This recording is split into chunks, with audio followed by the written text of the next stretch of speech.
My people, we don't carry waka come New Benin area, the popular New Benin where everybody know for Benin. We there for the Fork Junction where they call Mission Road Junction, the one where they go up Mission Road Junction, the one where they go Bowo Junction, and the one where they go second area where be Ababa. We don't see the small work where government don't do for this place. For clearing this junction where we say this traffic hold up not the day again, we see them. The small sanitation where they don't do for here, government don't do, we don't see them. The way the traffic don't control everywhere, so it be say ESMA the way even stand turn up for this place, so even they relax, depending on when traffic go start for the junction again in the year.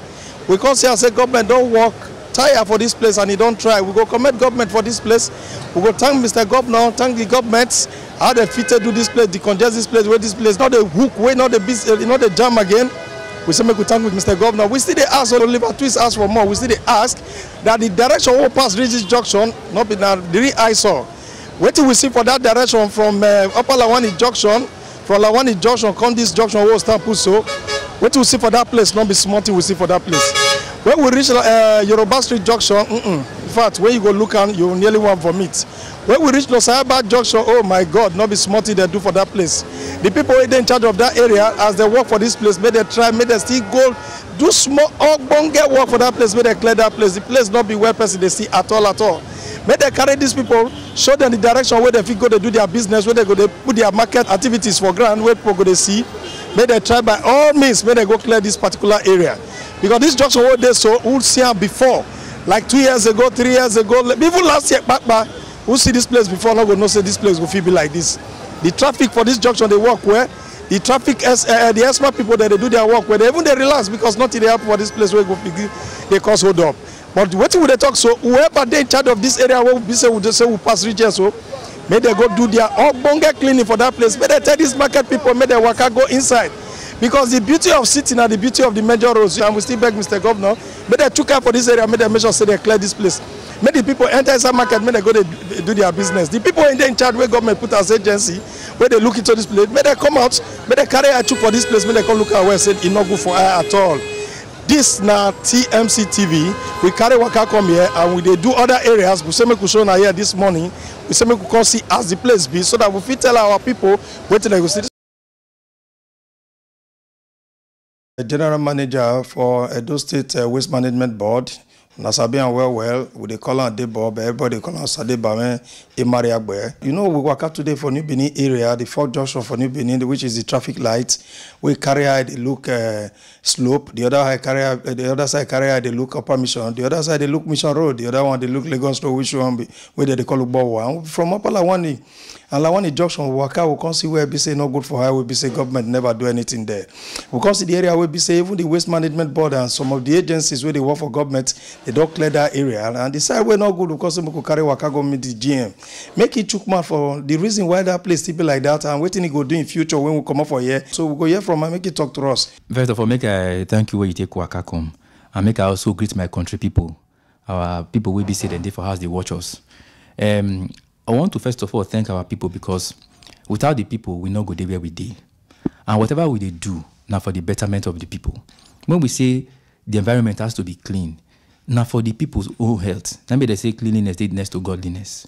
You see, thank God say you see when you reach those places, maybe you notice see our truck, they walk. At that Fork Junction where you talk now, so leading from Mission Road into New Benin, we get the people who be in their responsibility where they drive there, they carry all the dirty way they there. Where the sweepers gather, because our people they sweep all these areas every day, every morning. They go sweep early in the morning. Our truck will go there, remove the dirty. On the other road, the same thing now they happen. But we go also notice say our people get one attitude. We be say they go they carry their dirty, come they dump them for road, for median and for the sidewalk, for nights. That is not good at all. It's not good at all. All the beauty of the work with our state governor don't put in place, because the governor is really on top of this. All those truckways, you say they come, Naim, and within support, now those people they come, they pack all this dirty on a daily basis. We must thank the governor. But they say it good make we appreciate something where government do for us. Now you go make and do more. But situation where we say after I don't clean up this place, it will come bring dirty, come spoil them. It's not good for I at all. So I want to beg our people, maybe they know they do that when they do for night. They can't put dirty there for night. And if anybody see anybody will do, make them report to us. If you hold the person, call us. Maybe we can carry that person, go prosecute. Because now our area, if it dirty, now us, now it will still affect. Secondly, now to tell the market women where they dey for there. You get waste manager where they come there, where they say they dedicated for the market. They are supposed to register with that waste manager. Make sure say they give the waste manager in their dirty. Then they go pay them. Not just small money with the waste manager they collect from them. So we just want to beg them, make them cooperate with us. With the waste manager where they for there. And additionally, people they trade for there illegally. You mention one spot now, you say you can't see people. Those ones, because they trade there illegally, now they can't dirty that place. Ordinarily, they're not supposed to trade there. The ones who decide market everything, they are already captured in the scheme. We see the waste manager, they come there, we carry that dirty on a regular basis. So we want to beg our people, even if we say we try to maintain all these places, it could make them still join us. Because if the people no put their hand for something, it no go feel good. So what I go feel assure you again now, tomorrow morning again, the truck will still come there again. Come remove all those dirty where you don't already see. Your camera don't capture, we will come. This is what we do on a daily basis. But you see, when we continue to do it like this, the one who was supposed to go develop other places will not come fit go. If they come like say now resources we will just trap from one place. If we join hands to prevent all these mago for all these places, then we'll come fit expand, go they carry, you attend to other places. So if we say we like ourselves, our health, recently now the year of Lassa fever, I know say never really come over do and our local government here for Benin Metro Police as such. But it don't already start for some other places, for Edo North, for Edo Central, and you even get one, I think whether will be noticed or which of them, for Edo South will be say some cases don't they. We will not let them spread further. And na cleanliness now will fit prevent the vector where they carry the sickness. So what the doctor be say, may we keep our surroundings clean and make we take note. If the waste manager never come, report them to us. We'll go deal with them. We not they use and play. So that won't beg our country people. Thank you very much. But what would they observe now? We can't discover say, on our people, some of them they carry. As we read there today, they carry dirty. But how now fit they tell these people where they trade? Because when you begin trade enter major road, you go to see and say traffic go to increase for that area. How now fit take who they join in? Which agency they join in? They help to push these people come up for road, they know the trade for walkway and place where government don't maintain. Thank you very much. Our sister agency, the pull off, they do that one. They try for that matter. So we they work hand in hand with them, and they try for this matter. So I know say if they see this one now, they no go tolerate them. As you just mentioned now, you see they trade entire road.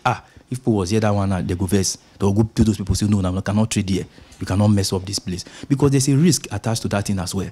Make go they come now, go get accident, go hit somebody. No, it's not good for them. So make we be they beg them, make them shift go where they're supposed to be. Mr. Barabwe, thank you very much. You don't took much for waiting 1 year, and Edo people don't hear you. They don't see hear the side where you still talk about government. They don't hear the side where you still don't talk. What you don't do and what you intend do for future. Now, at least as you hear this thing, thank God say you know for sure say we're not ready to listen to now. Make una carry na wala go that side. You be gentleman who know. You be gentleman who be say you feel they listen to people, and you be gentleman who feels give us here. Make we still hear your own side because if we take update like that, we not go contact you. Now bad thing we they do. From here, we don't look and say. When we talk with you, we don't call the pool of state coordinators since the same day training. We go try make we reach them. If we not reach them today, we will reach them another day. I say, my name is Sirime Nosakare Egenayore, TMC TV.